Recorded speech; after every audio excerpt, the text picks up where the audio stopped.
When my son told me I was holding back his dreams by refusing to sell my bakery, I realized I'd spent 35 years saying yes to everyone but myself. 3 weeks later, I was sitting across from him in my lawyer's office, and the look on his face when he discovered what I'd really been planning was absolutely priceless. If you're watching this, subscribe and let me know where you're from. Let me tell you how I went from doormat mother to the woman who finally found her voice. Because this story has more layers than my famous 7-layer chocolate cake. 6 months ago, I was Delilah Morrison, 62 years old, owner of Morrison's Bakery on Main Street, and mother to one spectacularly entitled son. For 35 years, I'd run the small bakery my late husband Matthias and I had built together in our hometown of Riverside Falls, population 8,000. After Matthias died of pancreatic cancer 3 years ago, the bakery became my sanctuary, my purpose, my connection to the man I'd loved since I was 19 years old. Every morning at 3:45 a.m., my alarm would go off. I'd brew coffee in the same pot Matthias had bought me on our 10th anniversary, drive the same route we'd driven together for decades, and unlock the same red door we'd painted together in 1989. The bakery smelled like butter, vanilla, and memories. The display cases held the same recipes we'd perfected over 3 decades. The regulars knew their orders would be ready at the same time every day. This was my life. Simple, predictable, meaningful. Then my son Camden started his campaign to take it all away. It began 6 months after Matthias died, subtly at first. Camden would stop by on Sunday afternoons, always with his wife Sloane, always dressed in expensive clothes that screamed success. He'd walk through the bakery with the expression of someone touring a museum, nostalgic but ready to move on. "Mom, have you thought about retirement? You're not getting any younger. All these early mornings can't be good for your health." I'd brush him off, change the subject, offer him his favorite maple scones. But Camden was persistent in the way only a son who thinks he knows better can be. The conversations escalated over the following months. "Mom, that building is worth $500,000. The property alone, prime location on Main Street. Think what you could do with that money. You could travel, relax, actually enjoy your golden years instead of working like you're still 30.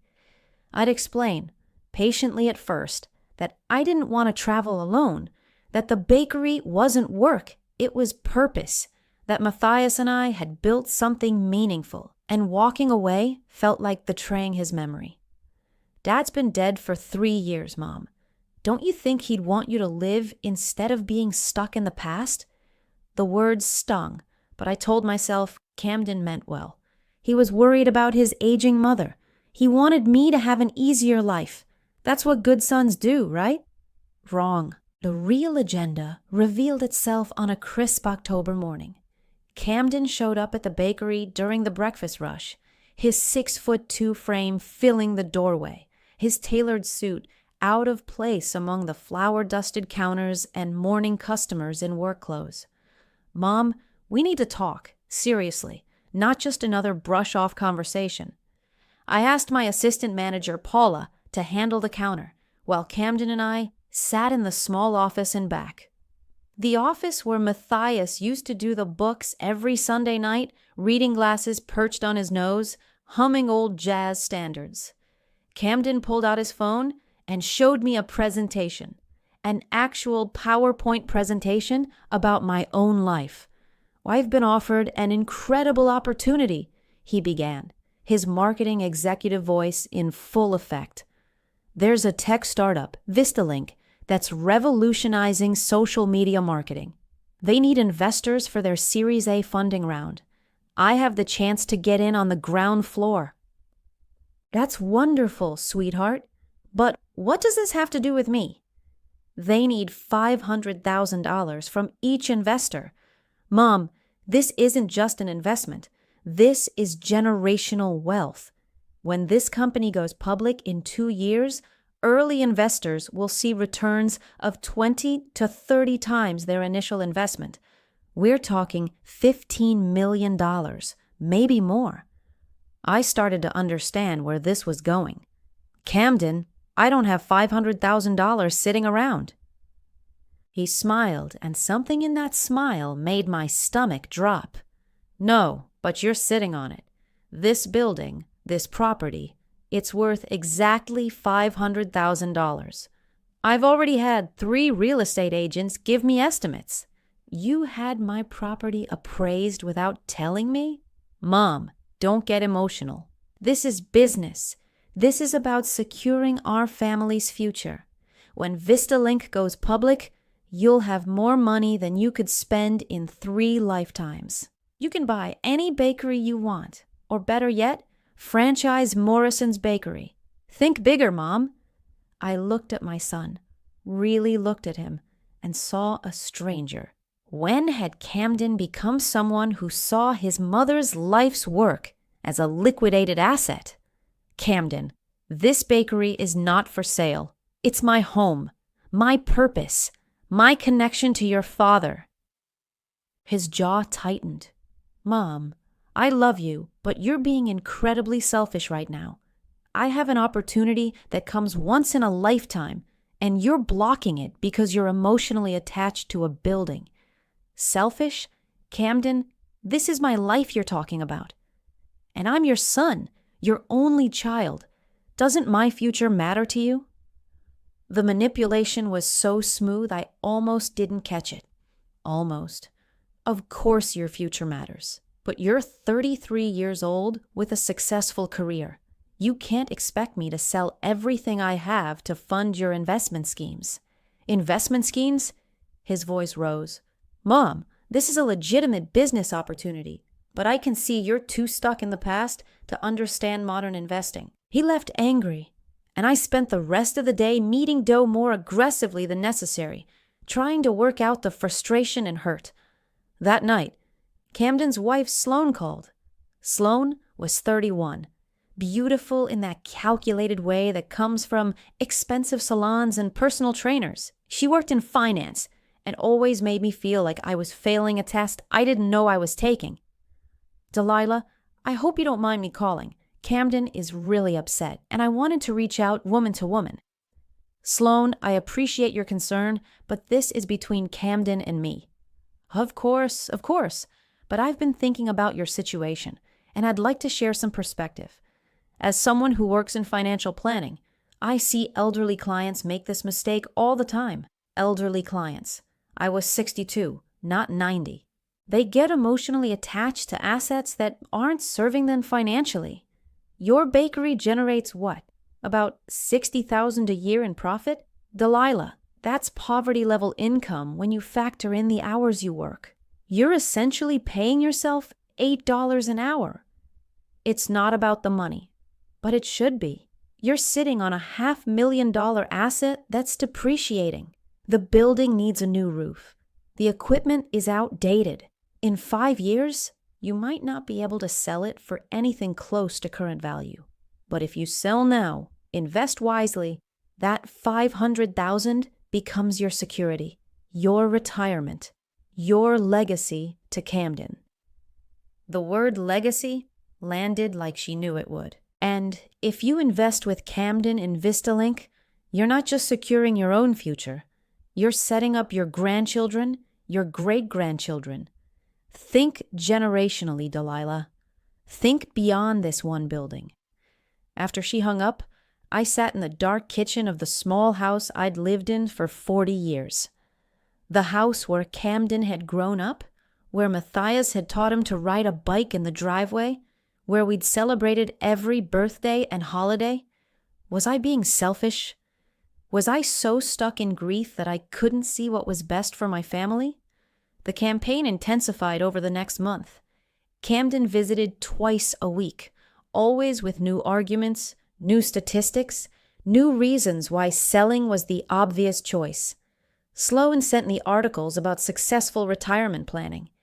They invited me to dinner and spent the entire evening talking about friends who'd made smart investment decisions and were now living in luxury. The Hendersons retired at 55, Camden said over appetizers at an expensive restaurant I'd never have chosen. They sold their business, invested wisely, and now they're living in Costa Rica. They travel 6 months a year. That could be you, Mom. I don't want to live in Costa Rica. It's an example, Mom. The point is freedom. Right now, you're a slave to that bakery. What if you get sick? What if you can't work those hours anymore? You'll have nothing. Sloane leaned forward, her expression sympathetic. Delilah, Camden and I worry about you constantly. You're alone in that house. You work brutal hours. You have no retirement savings beyond Social Security. If something happened to you tomorrow, what would you have to show for all those years of work? I'd have a business I built with the man I loved. I'd have relationships with customers who've been coming to my bakery for 30 years. I'd have a place in my community that matters. Camden sighed. Mom, sentimentality doesn't pay for nursing homes. The comment hit like a slap. Is that what you think I'm being? Sentimental? I think you're scared of change, and I get it. I do. But fear is a terrible reason to make bad financial decisions. I went home that night and did something I hadn't done since Matthias's funeral. I cried, deep, racking sobs that came from somewhere dark and frightened. Was Camden right? Was I just a scared old woman clinging to the past? The breaking point came 3 weeks later on a Tuesday morning. I arrived at the bakery at my usual time, 4 a.m., to find Camden's Mercedes parked in my spot. He was standing by the back door with 2 other people, a woman in a power suit carrying a leather portfolio, and a man with a camera. Mom, good, you're here. Mrs. Daphne Chang from Riverside Realty and Marcus from the Commercial Property Review. I've lined up some preliminary buyers, but they want to see the space during operational hours. I stood there in my flour-dusted apron, keys in hand, trying to process what was happening. You brought a real estate agent to my bakery without asking me? Mom, we need to move fast on this. The VistaLink opportunity closes in 30 days. I've already talked to 3 potential buyers. 2 are interested in keeping it as a bakery. 1 wants to convert it to a coffee shop. All are offering cash, quick closing. Camden, I never agreed to sell. Daphne stepped forward with a practiced smile. Mrs. Morrison, I understand this is emotional, but your son is right about timing. The market is excellent right now. In 6 months, who knows? And I have buyers ready to move immediately. I don't care about your buyers. This bakery is not for sale. Camden's expression hardened. Mom, you're not thinking clearly. You're exhausted, you're grieving, and you're making decisions based on emotion instead of logic. Get off my property, all of you. Mom, I said get off my property before I called the police. They left, but Camden turned back at his car. Mom, we're going to have a serious conversation about this. I can't let you sabotage your own future because you're stuck in the past. The threat in his voice was unmistakable. That evening, Camden called. His tone had shifted from frustrated to coldly calculated. Mom, I've been talking to Sloane and to a lawyer friend.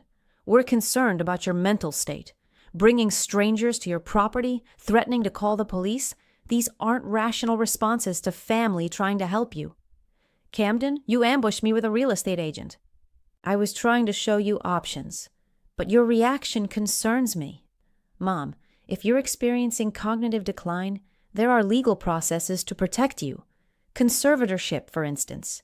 It would ensure someone responsible is making your financial decisions. My blood went cold. Are you threatening me? I'm trying to help you, but if you won't help yourself, I may have no choice but to pursue legal options for your own protection. After he hung up, I sat in the dark living room, my hands shaking. My own son was threatening to have me declared incompetent so he could take control of my assets. That's when something inside me broke. Or maybe it finally woke up. For 35 years, I'd been Delilah Morrison, devoted wife and accommodating mother. I'd packed Camden's lunches, attended every soccer game, paid for his college education by working double shifts. When he wanted to study marketing instead of taking over the bakery, I'd supported him. When he'd married Sloane, despite my quiet reservations about her priorities, I'd smiled and welcomed her into the family. I'd spent decades saying yes, compromising, putting everyone else's needs above my own. But sitting in that dark room, listening to the clock tick in the silence, I realized something crucial. I was done. The next morning, I called Rhiannon Wells. Rhiannon Wells had been my attorney for 15 years, handling everything from business contracts to Matthias's will. She was a sharp woman in her 50s with iron gray hair, reading glasses on a chain, and a reputation for being tough but fair. She'd built her practice defending small business owners against corporate bullies and family members who saw elderly relatives as ATM machines. "Delilah, it's been a while. How are you holding up?" "Not well. I need help, Rhiannon. Legal help." 45 minutes later, I was sitting in her office, which smelled like coffee and old books, telling her everything. Camden's pressure campaign, the ambush with the real estate agent, the threat about conservatorship. Rhiannon listened without interrupting, taking notes in her precise handwriting. When I finished, she sat back in her leather chair and steepled her fingers. "Delilah, what Camden is suggesting is called elder abuse. Financial elder abuse, to be specific. The threat of conservatorship to coerce you into financial decisions you don't want is actually a form of exploitation. But he's my son. He's just worried about my future." "Is he? Or is he worried about his own financial situation?" The question hung in the air. "Delilah, I need to ask you something important, and I want you to really think about your answer. What do you actually want? Not what Camden wants. Not what you think you should want. What do you want?" No one had asked me that question in longer than I could remember. As a wife, I'd wanted what Matthias wanted. As a mother, I'd wanted what Camden needed. As a business owner, I'd wanted what my customers expected. But what did Delilah Morrison want? "I want to keep my bakery. I want to work as long as I'm able. I want to stop feeling guilty for wanting that. And I want Camden to respect my decisions even if he doesn't agree with them." Rhiannon smiled. "Then let's make sure Camden understands he has absolutely no leverage whatsoever." Over the next week, Rhiannon and I worked on what she called building your fortress. We structured my assets to protect them from any legal challenges. The bakery was transferred into an irrevocable trust with me as the sole beneficiary during my lifetime. Upon my death, the property would go to a local nonprofit that supported small businesses, rather than to Camden. "Why not leave it to Camden?" Rhiannon asked, though her tone suggested she knew the answer. "Because he'd sell it the day after my funeral. Everything Matthias and I built, gone in a single transaction." We updated my will with explicit language about my mental competence.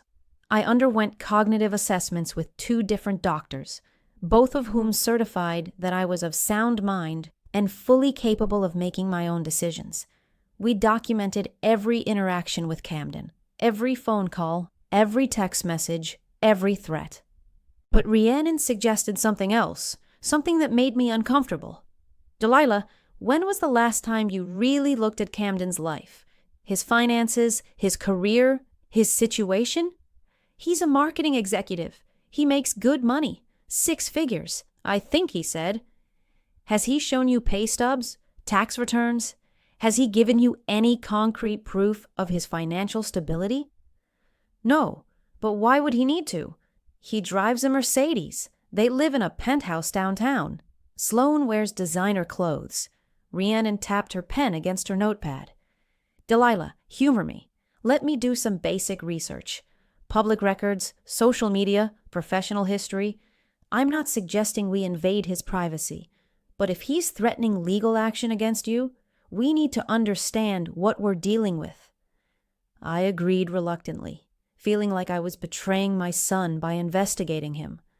But 3 days later, when Rhiannon called me back into her office, her expression told me everything I needed to know.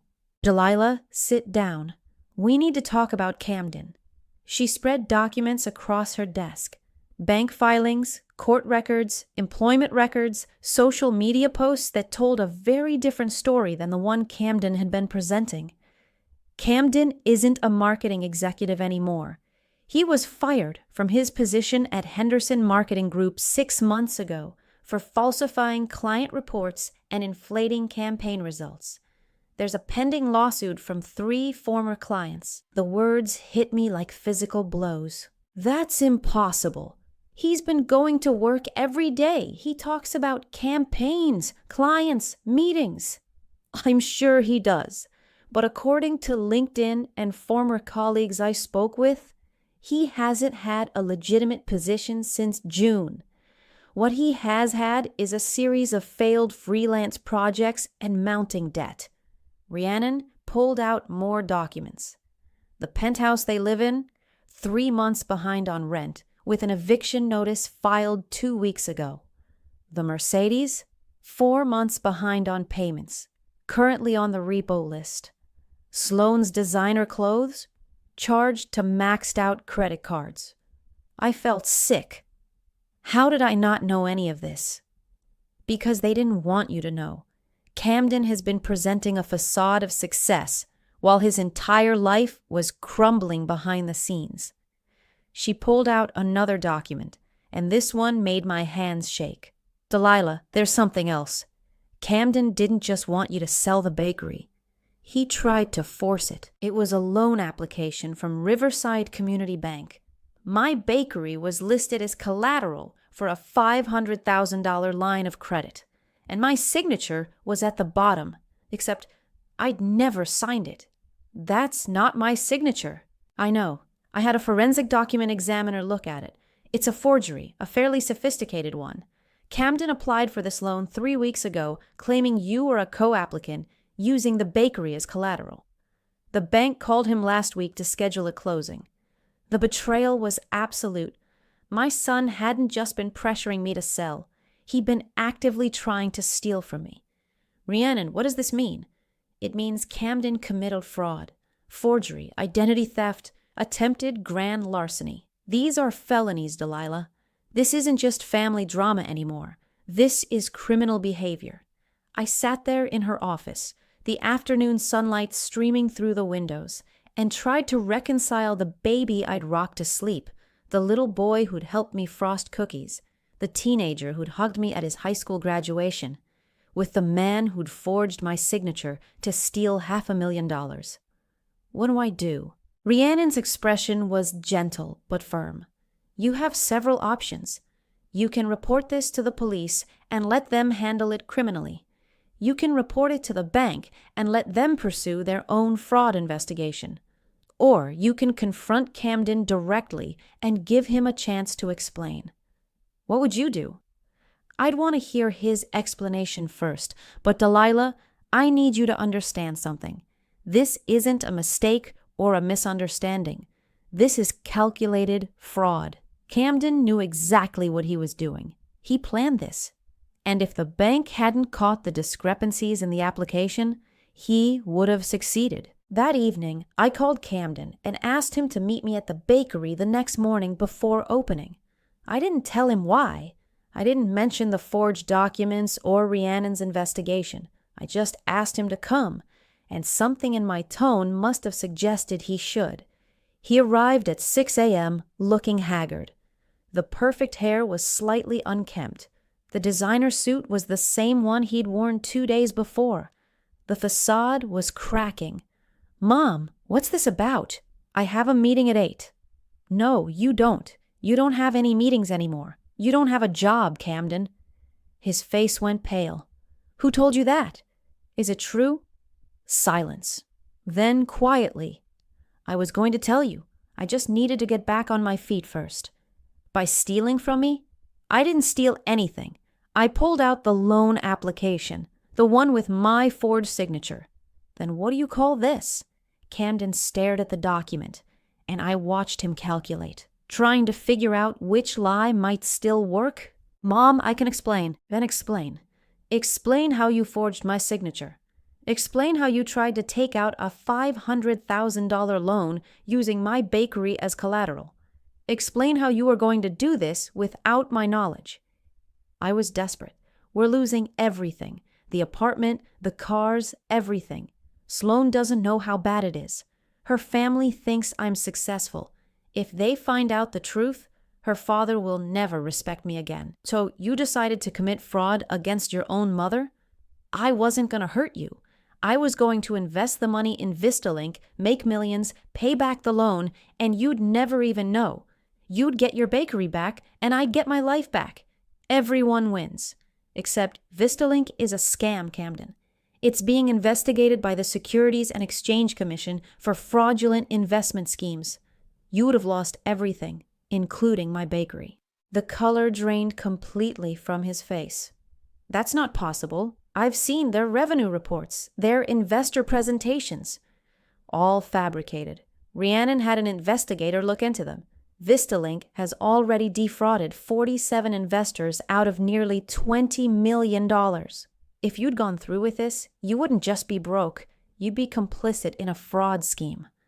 Camden sat down heavily on one of the bakery stools, his head in his hands. How did everything go so wrong? That's what I want to understand. When did you become someone who could do this to his own mother? He looked up at me, and for the first time in months, I saw genuine emotion in his face. Not calculation, not manipulation, but raw desperation and shame. I don't know, Mom. It happened gradually. First, I started inflating my numbers at work just a little, making campaigns look more successful than they were. Then, clients started complaining, and instead of owning up to it, I falsified more reports. By the time Henderson fired me, I had 3 angry clients threatening lawsuits. Why didn't you tell me? Because you always taught me to be responsible, to handle my own problems. Because I was ashamed. Because I thought I could fix it myself if I just had enough money to invest, to buy time, to make one big score that would solve everything. So you decided to steal from me. I told myself it wasn't stealing. I told myself I was borrowing, that you'd get everything back plus more. I convinced myself I was protecting you from having to worry about money in your old age. But the truth? He laughed bitterly. The truth is I was protecting my ego. I couldn't stand the thought of being a failure, of Sloane's family looking down on me, of you being disappointed in me. Camden, I raised you better than this. I know, and I'm so sorry, Mom. I'm so incredibly sorry. We sat there, in the quiet bakery, the early morning light beginning to filter through the windows, surrounded by the ovens and mixers and display cases that represented 35 years of honest work. What happens now? Camden asked quietly. That depends on you. The bank has been notified about the fraud. They've already frozen the loan application and reported it to their fraud department. Rhiannon says I can press charges if I want. The police would arrest you. You'd face felony charges. Camden nodded slowly, accepting this. Would you press charges? I'd thought about this question all night. The easy answer was yes. Camden had betrayed me, tried to steal from me, threatened me with conservatorship. He deserved consequences.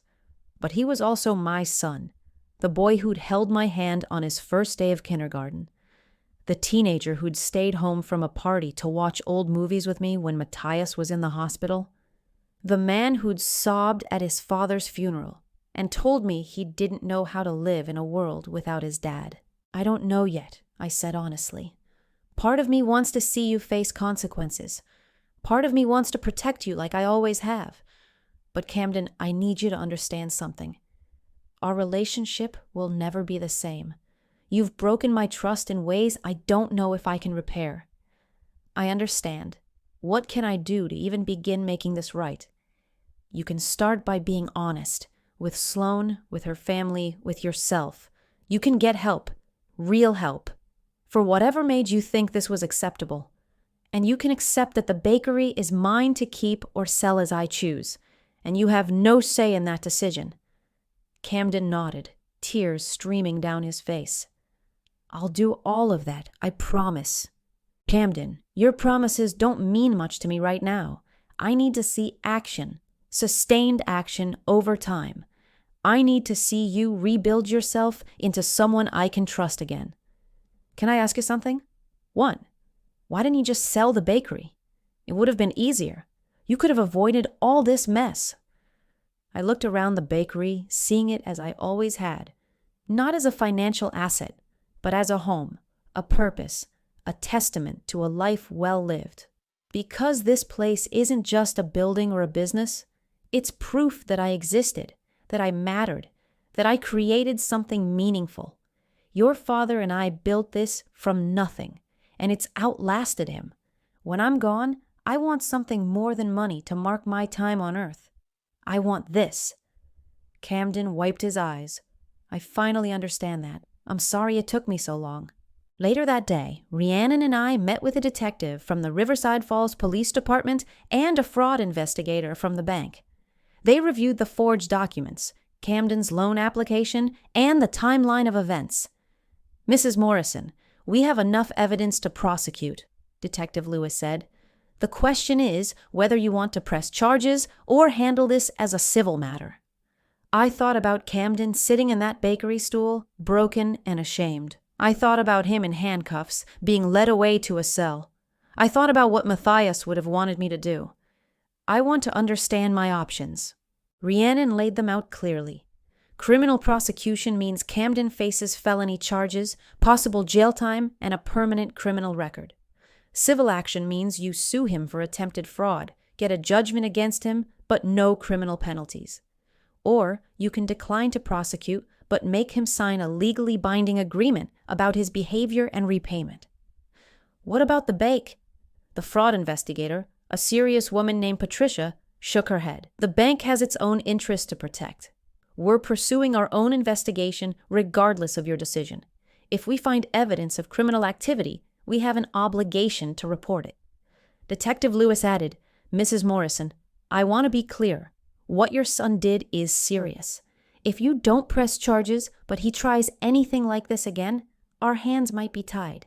Multiple offenses are harder to prosecute if the first one wasn't formally reported.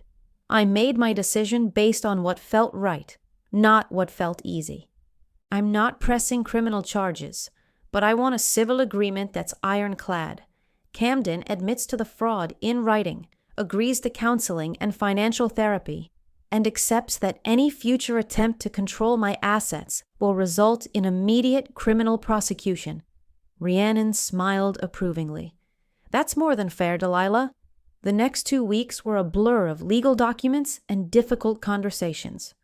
Camden signed the agreement, admitting in writing to forging my signature and attempting to fraudulently obtain a loan using my property as collateral.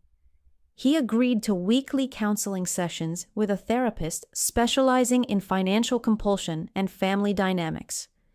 He told Sloan everything. That last part nearly ended his marriage. Sloan called me the day after Camden's confession, her voice shaking with a mix of fury and humiliation. Delilah, I had no idea. I swear to you, I had no idea about any of it. The job loss, the forgery, the loan application, he lied to me about everything. I believe you, Sloan. Your shock was genuine when Camden told you. I don't know if I can stay with him. He's not the man I thought I married. He's not the man I thought I was building a life with. That's something you need to figure out. But Sloan, can I tell you something I've learned? What? People can change if they're willing to do the work, but they have to want to change for themselves, not because someone is forcing them. Watch Camden over the next few months. See if he's genuinely working to become better or just performing improvement to get what he wants. She was quiet for a long moment. Thank you for not destroying him completely. You had every right to press charges. He's still my son, but he's also a grown man who made terrible choices. The consequences he's facing now are nothing compared to what could have happened. 3 months later, I stood in the bakery at 4 a.m., making the morning's first batch of cinnamon rolls, when I heard a knock on the back door. Through the window, I could see Camden standing there in work clothes, looking tired but genuine. I let him in, curious what brought him here so early. I got a job, he said without preamble. Construction. It's labor. It's hard, but it's honest. I start at 6, so I wanted to stop by first. Construction? But you've never done manual labor. Exactly. And maybe that's part of my problem. I've spent so long trying to be important, to be successful on paper, that I forgot how to just work. Really work, like you and Dad did. He looked around the bakery, and I saw him seeing it differently than before. Not as an asset to be liquidated, but as evidence of sustained effort and dedication. Mom, I wanted to tell you I'm sorry. Really sorry. Not because I got caught or because I'm facing consequences, but because I hurt you. Because I betrayed your trust. Because I treated your life's work like it was nothing. Camden, I appreciate that, but sorry isn't enough. I need to see change sustained over time. I know. That's why I'm here. I want to ask you something, but I need you to know there's no pressure. You can say no, and it won't affect anything between us. What do you want to ask? Can I work here? Weekends, helping with the heavy stuff, lifting flour bags, cleaning the ovens, whatever you need. I wouldn't expect pay. I just want to understand what you and Dad built. I want to understand why this place matters so much. The request surprised me. You want to work in the bakery? I want to understand you. For 33 years, I took you for granted. I saw you as just my mom, someone who existed to support me. But you're Delilah Morrison, a woman who built a business from nothing, who served her community for 35 years, who creates something beautiful every single day. I want to know that woman. I looked at my son, seeing him vulnerable in a way he'd never allowed himself to be before. Saturdays, 6 a.m. to 2 p.m. You'll do whatever needs doing, and you'll learn every aspect of this business. If you miss a single Saturday without a legitimate reason, the offer is withdrawn. Camden's face lit up. Thank you, Mom. I won't let you down. Don't thank me yet. Wait until you spent 8 hours on your feet in a hot kitchen kneading dough and washing dishes. He smiled. I'm looking forward to it. Over the following months, Camden showed up every Saturday without fail. He learned to mix dough, to time the ovens, to interact with customers who'd known him since childhood and were surprised to see him behind the counter. I watched him struggle with the physical demands of the work. I watched him burn his hands on hot pans and drop entire trays of cookies. I watched him clean ovens at the end of long shifts. His expensive clothes replaced with flour-dusted jeans and t-shirts. But I also watched him change. One Saturday morning, Mrs. Henderson came in for her weekly sourdough loaf. She'd been a customer for 28 years, and her husband had passed away the previous month. How are you holding up, Mrs. Henderson? I asked as I boxed her bread. Some days are harder than others. The house is so quiet now. Camden, who was wiping down tables, stopped what he was doing. Mrs. Henderson, I'm sorry about Mr. Henderson. He was always kind to me when I was growing up. Thank you, Camden. Your father was the same way. I still remember how Matthias would save me a cinnamon roll every Sunday because he knew they were Henry's favorite. After she left, Camden came to me in the kitchen. Did Dad really do that? Save her a cinnamon roll every week? Every Sunday for 15 years. Mr. Henderson would come in after church and his roll would be waiting, still warm. Camden was quiet for a long moment. I never knew Dad did things like that. Your father understood that this bakery wasn't just about making money. It was about being part of people's lives, their rituals, their comfort. That's what I tried to tell you when you wanted me to sell.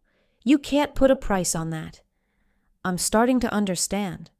Sloane started coming to the bakery too, not to work, but to talk. She'd sit at the corner table with coffee while Camden worked, and we'd have conversations we'd never had before, real conversations.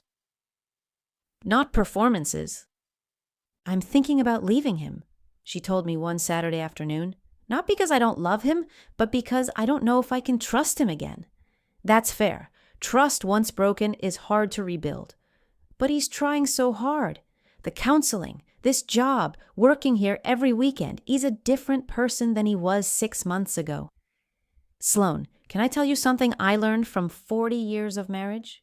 Please. People show you who they are in crisis. When Matthias got sick, I saw his true character. He was grateful, patient, worried more about me than himself. That's who he really was underneath everything else. What did you see in Camden during his crisis? She was quiet, thinking. I saw someone who was willing to destroy everything rather than admit he was struggling. Someone who lied to everyone, including himself. And now I see someone who's genuinely trying to change. But I don't know if that's who he really is or just who he's pretending to be to save his marriage. Then give it time. Watch him when he thinks no one is looking. See how he treats strangers, service workers, people who can't do anything for him. That'll tell you who he really is. 6 months after our confrontation, Camden and Sloan separated. Not divorced, just separated, giving themselves space to figure out who they were individually before deciding if they worked together. Camden moved into a small apartment, kept his construction job, continued his counseling, and showed up every Saturday at the bakery. He started taking on more responsibility, learning the recipes, understanding the rhythms of the business. One morning, I found him in the kitchen at 3:30 a.m., half an hour before I usually arrived. Camden, what are you doing here so early? I wanted to surprise you. I made the first batch of cinnamon rolls using Dad's recipe. I wanted to see if I could do it without help. I checked his work. The dough was properly kneaded, the filling evenly distributed, the rolls shaped with care. They weren't perfect, but they were good. How did you get here so early? Your apartment is across town. ... Your apartment is across town. ... Your apartment is across town. I took the bus. It runs at 3 a.m. for the night shift workers. Something in my chest loosened. The Camden who demanded I sell my bakery would never have taken a 3 a.m. bus to surprise me with cinnamon rolls. They look good, sweetheart. His face lit up like it had when he was 8 years old and brought home a good report card. Really? Really. Your father would be proud. He turned away quickly, but not before I saw his eyes get wet. That afternoon, after closing, we sat together in the bakery, just the two of us, drinking coffee and eating day-old pastries. Mom, I need to tell you something. What is it? I've been going to Gamblers Anonymous. Not because I gamble in the traditional sense, but because my therapist said my relationship with money and risk-taking follows the same patterns. The Vistalink thing wasn't my first bad investment.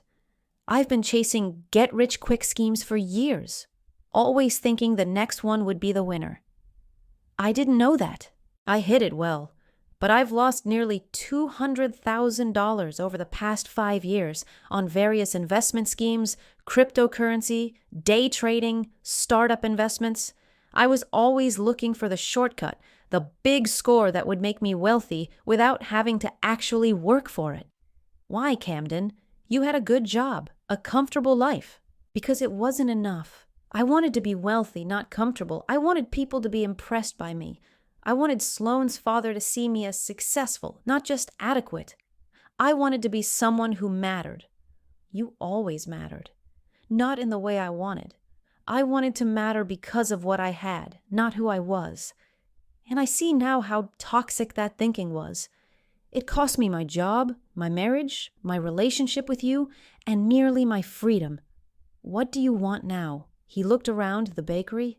I want to understand what you and Dad knew, that mattering isn't about impressing people. It's about showing up every day, doing good work, treating people with dignity. Mrs. Henderson doesn't care what car I drive. She cares that someone remembers her husband's favorite role. That's a hard lesson to learn. I'm still learning it, every day. A year after the confrontation, things had settled into a new normal. Camden was assistant manager of his construction crew. He and Sloane were dating again, slowly, taking things one day at a time. He still worked at the bakery every Saturday, but now it was because he genuinely enjoyed it, not because he was proving something. Paula, my assistant manager, pulled me aside one afternoon. "Delilah, I need to tell you something. Camden asked me to teach him the bookkeeping. He wants to learn the business side, not just the baking." "Did he say why?" "He said if something happened to you, he wanted to be able to keep this place running the way you and Matthias would have wanted. Not to own it, just to make sure it survives." That evening, I called Rhiannon. "I want to update my will." "Changing your mind about the nonprofit?" "No, but I want to add a provision. If Camden demonstrates sustained responsibility for 5 consecutive years, including continued therapy, financial stability, and ethical behavior, he'll have the option to manage the bakery after my death. Not own it, but manage it within the trust structure." "That's generous, Delilah." "It's conditional. He has to earn it every single year. One slip, one ethical violation, and the option is revoked." "Fair enough. What changed your mind?" "I realized I was punishing future Camden for what past Camden did. If he's genuinely changed, he deserves a chance to carry on what Matthias and I built, but only if he proves he's changed." Rhiannon drafted the documents, and I signed them without telling Camden. This wasn't about giving him hope or incentive. This was about recognizing that people can genuinely transform if they're willing to do the work. 2 years after our confrontation, Camden and Sloan renewed their wedding vows in a small ceremony at City Hall. I stood beside them, watching my son promise to be honest, to be humble, to be present. Watching Sloan promise to trust again, slowly, with boundaries. After the ceremony, we had lunch at the bakery, just the 4 of us, Camden, Sloan, Paula, and me. "Mom, I have something to tell you," Camden said. "I've been working with the local community college. They want me to teach a class on financial recovery and ethical business practices, sharing my story with other people who've made similar mistakes." "That's wonderful, Camden. I'm also working with a financial counselor who specializes in helping fraud victims. I told them about what I did to you, and they think I could help counsel other families dealing with elder financial abuse. From the perpetrator's perspective, helping people understand the warning signs." I looked at my son, seeing someone I barely recognized compared to 2 years ago. The desperation was gone. The calculating manipulation was gone. In their place was something that looked like genuine peace. "Your father would be so proud of you." Camden's eyes filled with tears. "You think so?" "I know so. Not because you're successful or impressive, but because you're finally becoming the man he always hoped you could be. Someone who uses his mistakes to help others. Someone who shows up and does the work. Someone who understands that character matters more than credentials." That night, I stayed late at the bakery, baking a special order for a 50th wedding anniversary. As I worked, I thought about the journey of the past 2 years, the betrayal, the healing, the slow rebuilding of trust. I thought about the woman I'd been 2 years ago, so afraid of disappointing her son that she'd nearly lost everything. So convinced that being a good mother meant saying yes to everything. I'd learned that being a good mother sometimes means saying no. That protecting someone from consequences isn't love, it's enabling. That the greatest gift I could give Camden wasn't my money or my property, but the chance to become someone he could be proud of. The next morning, the anniversary couple came to pick up their cake. They'd been married 50 years, raised 4 children, weathered storms, and celebrated joys. They held hands like teenagers. "Mrs. Morrison, this cake is beautiful," the wife said, "just like our wedding cake 50 years ago. It's my honor to be part of your celebration." As they left, the husband turned back. "Mrs. Morrison, you've been making our special occasion cakes for 30 years. You're not just a baker. You're part of our family's story."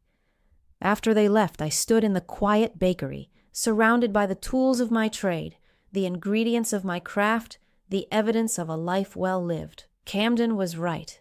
This place wasn't just a building or a business. It was proof that I mattered, that I'd contributed something meaningful, that I'd created beauty and comfort and community, and I'd almost given it all up because I was afraid to disappoint my son. 3 years after our confrontation, on a crisp fall morning that reminded me of the day Matthias and I first opened the bakery, I got a letter in the mail. It was from the Riverside Falls Chamber of Commerce, informing me that Morrison's Bakery had been selected for the Lifetime Achievement Award for community contribution and business excellence. The award ceremony was held at the community center, and I was shocked to see how many people attended. Customers I'd served for decades, fellow business owners, city council members, and in the front row, Camden and Sloan, now expecting their first child. The chamber president gave a speech about the bakery's 37 years of service, about the jobs created, the community events supported, the quiet acts of kindness that had become the bakery's trademark. Delilah Morrison represents the best of small business, she said, not just because she bakes excellent pastries, but because she understands that business is about people, not just profit. She's been a steady presence in our community for nearly 4 decades, through economic downturns, personal tragedies, and changing times. Morrison's Bakery isn't just a business. It's a Riverside Falls institution. When I accepted the award, I looked out at the crowd and saw my life reflected back at me. Mrs. Henderson, who still came in every Sunday for her sourdough loaf. The Torres family, whose wedding cake I'd made last summer. Young couples who'd been coming since they were children. And Camden, crying openly, clapping until his hands must have hurt. "Thank you all for this incredible honor," I began. 37 years ago, my husband Matthias and I opened Morrison's Bakery because we wanted to create something meaningful. We wanted to be part of this community, to contribute something that mattered. Running a bakery isn't glamorous. The hours are brutal. The profit margins are slim. There have been times I questioned whether it was worth it. I paused, looking directly at Camden. 3 years ago, I almost lost this bakery, not to financial difficulties or market changes, but to family pressure. Someone I loved very much wanted me to sell, to take what they saw as the logical choice, the profitable choice, and I was so afraid of disappointing them that I almost said yes. The room was completely silent. But I didn't. I said no. And that decision, that single word, changed my life. It taught me that sometimes the most loving thing you can do for someone is refuse to enable their worst impulses. It taught me that my dreams and my purpose matter just as much as anyone else's. It taught me that saying yes to everyone else means saying no to yourself. I held up the award. This represents 37 years of saying yes to the work, yes to the community, yes to showing up even when it was hard. But it also represents one crucial moment of saying no. No to pressure, no to manipulation, no to being diminished. After the ceremony, people lined up to congratulate me. But the moment that mattered most came when Camden approached, his wife beside him. "Mom, I'm so sorry I almost took this away from you." "Camden, you didn't take it. You tried, but you didn't succeed. And in the process, you learned something important." "What's that?" "That some things can't be measured in dollars. That legacy isn't about how much wealth you accumulate, but about what you create that outlasts you. That showing up and doing good work day after day is more valuable than any get-rich-quick scheme." Sloan put her hand on her growing belly. "We want to raise this baby with those values. We want them to understand that character matters more than wealth." "Then show them. Don't just tell them. Show them every day through your choices, your priorities, your actions." Later that evening, I sat in the bakery alone, the award on the counter beside me. My phone rang. It was Paula. "Delilah, I hope you don't mind, but I wanted to tell you something. Camden called me yesterday. He wanted to make sure we had everything covered for the next few months because he didn't want you to feel pressured to work while you're planning for the baby's arrival. That's thoughtful. That's not all. He's been setting aside money from his paychecks to create a college fund for your future grandchild. He said he wanted to make sure They had opportunities, but honest ones, built on real work and savings, not schemes and shortcuts. After we hung up, I sat in the quiet bakery and cried. Not sad tears, but tears of gratitude and hope. My son had almost destroyed me, but in being forced to face consequences, in doing the hard work of genuine change, he'd become someone better than he'd been before the crisis. 4 years after our confrontation, I stood in the hospital room, holding my first grandchild. Matthias Robert Hayes, named for the grandfather he'd never meet and the values his parents hoped he'd embody. "He's perfect," I whispered. Camden stood beside me, his arm around Sloane, looking at his son with a mixture of wonder and terror. "Mom, how did you and Dad do this? Raise a child, run a business, make it all work?" "We didn't always make it work. We made mistakes. We had hard times. But we showed up, we did the work, and we loved you the best way we knew how. I want to do better. I want to be the father Dad was, the person you taught me I could be. Then be present, be honest. Teach him that worth comes from character, not possessions. Show him that real success is measured in relationships, community, and the difference you make in people's lives." Camden nodded, taking his son from my arms. "I promise, Mom. I'll teach him that. And I'll teach him about his grandfather, about the bakery, about what it means to build something that matters." 5 years after our confrontation, on a snowy December morning, I did something I'd never done before. I took a vacation, a real vacation, not just closing for a holiday, but actually leaving town for 2 weeks. Paula would run the bakery with Camden as her assistant. The staff knew all the recipes. The business was secure, and I was going to Paris, finally, to fulfill the dream Matthias and I had always shared. Before I left, Camden met me at the bakery early one morning. "I wanted to give you something."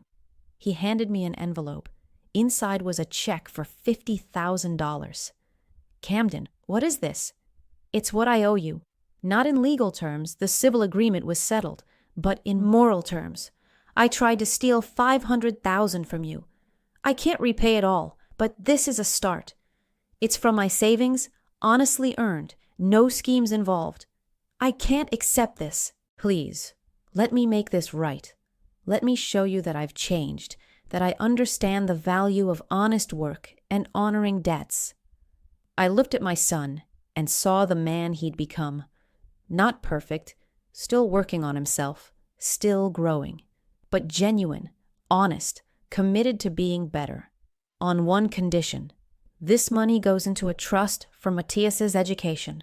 Not shortcuts, not schemes. Real education, honestly funded by his father's hard work. Camden smiled through tears. Dad would love that. Yes, he would. As I boarded the plane to Paris 2 days later, I thought about the journey of the past 5 years. The betrayal, the confrontation, the slow rebuilding, the pain and the growth and the hard-won wisdom. I thought about the woman I'd been 5 years ago, so afraid of conflict, so desperate to please, so willing to sacrifice herself to avoid disappointing others. That woman was gone, replaced by someone stronger, clearer, more certain of her own worth. I'd kept my bakery. I'd maintained my dignity. I'd held my son accountable and watched him transform. I'd learned that love doesn't mean surrender, that boundaries are an act of care, that saying no can be the most loving thing you do. The plane lifted off, and I looked down at Riverside Falls, at the town where I'd spent my entire adult life, where my bakery stood as testament to honest work and sustained effort. When I returned in 2 weeks, I'd walk back into that bakery and continue the work I'd done for 37 years. But I'd do it as a woman who finally understood her own value, who'd learned that her dreams mattered, who discovered that sometimes the greatest act of love is refusing to be diminished. 6 months after I returned from Paris, the community college where Camden taught his financial recovery class invited me to speak to his students. I stood at the front of the classroom, looking at 24 people who'd made financial mistakes and were trying to rebuild their lives. "My son tried to steal from me," I began, and watched their faces register shock. "He forged documents, pressured me, threatened me, and I had to make a choice: enable his destructive behavior or hold him accountable." I told them the story, all of it: the attempted fraud, the confrontation, the consequences, the rebuilding. "Here's what I learned," I concluded. "When someone you love is destroying themselves, the most loving thing you can do is stop protecting them from consequences." Camden needed to face what he'd done. He needed to feel the full weight of his choices. And yes, it was painful. Yes, it damaged our relationship, but it also saved his life. Camden stood at the back of the room, tears streaming down his face. He's a different person now, not because I forgave him easily or let him off the hook, but because I refused to. I held the line. I maintained my boundaries. I let him experience the full consequences of his actions. And in doing so, I gave him the opportunity to become someone he could be proud of. After class, students lined up to talk to me, to share their own stories of financial mistakes and family betrayal. One young woman, probably 30, grabbed my hands. "Mrs. Morrison, my mother is still enabling my brother's gambling addiction. She refinances her house every time he gets in trouble.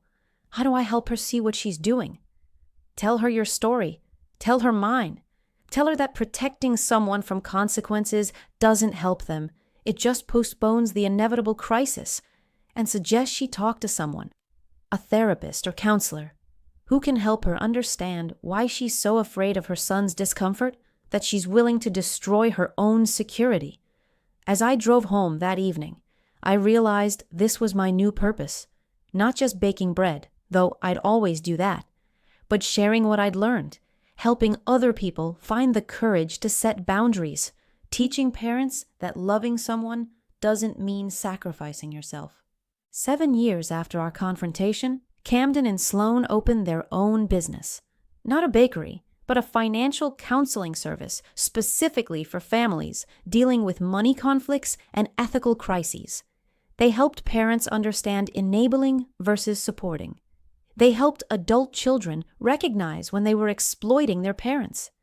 They facilitated difficult conversations and mediated family financial disputes. "We're calling it Fresh Start Family Finance," Camden told me, "because that's what you gave me, Mom, a fresh start. Not by letting me off easy, but by forcing me to rebuild from scratch." The business thrived, not because it made people rich, but because it helped families heal. Camden had found his calling, not in get-rich-quick schemes, but in helping others avoid the mistakes he'd made. On the 10-year anniversary of the bakery's opening, the city designated Morrison's bakery as a historic landmark. There was a ceremony, a plaque, speeches about community and persistence and small business success. But the moment that mattered most came afterward, when it was just Camden, Sloan, 7-year-old Matthias, and me in the empty bakery. "Grandma, Dad says you almost lost this place," Matthias said, looking around with wide eyes. "I did, sweetheart, but I fought to keep it." "Why?" "Because this bakery represents something important. It represents showing up every day and doing good work. It represents being part of a community. It represents proving that you don't need to be rich or famous to matter. You just need to be present, honest, and dedicated." "Dad says he tried to take it from you." I looked at Camden, surprised he'd told his son this story. "I did," Camden said, kneeling beside his son. "I made terrible choices because I was confused about what mattered. I thought money and success were the same thing. I thought being impressive was more important than being good." "But you learned better," Matthias said. "I did, because your grandmother loved me enough to let me fail. She loved me enough to hold me accountable. She loved me enough to not protect me from the consequences of my choices." Matthias looked at me. "Did it hurt to be so tough on Dad?" "Yes, sweetheart. It hurt terribly. But sometimes love means being strong enough to watch someone you love struggle, because you know that struggle is what they need to grow. As I locked up the bakery that night, I looked around at the space that had defined my adult life. The ovens that had baked millions of loaves, the counters where thousands of conversations had happened, the display cases that had held decades of celebrations. This place had almost been taken from me, but I'd fought for it, not with aggression, but with boundaries, not with cruelty, but with clarity. And in fighting for this bakery, I discovered who Delilah Morrison really was underneath all the years of accommodation and people-pleasing. I was a woman who showed up, who did the work, who understood that real success couldn't be measured in dollars, but in daily choices, sustained effort, and the difference you made in people's lives.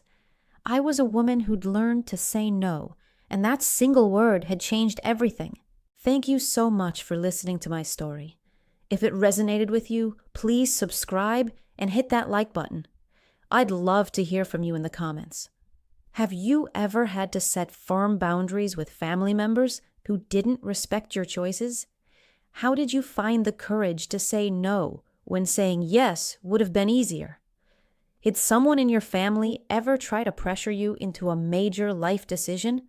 How did you handle it? What's the hardest thing you've ever had to protect from the people you love?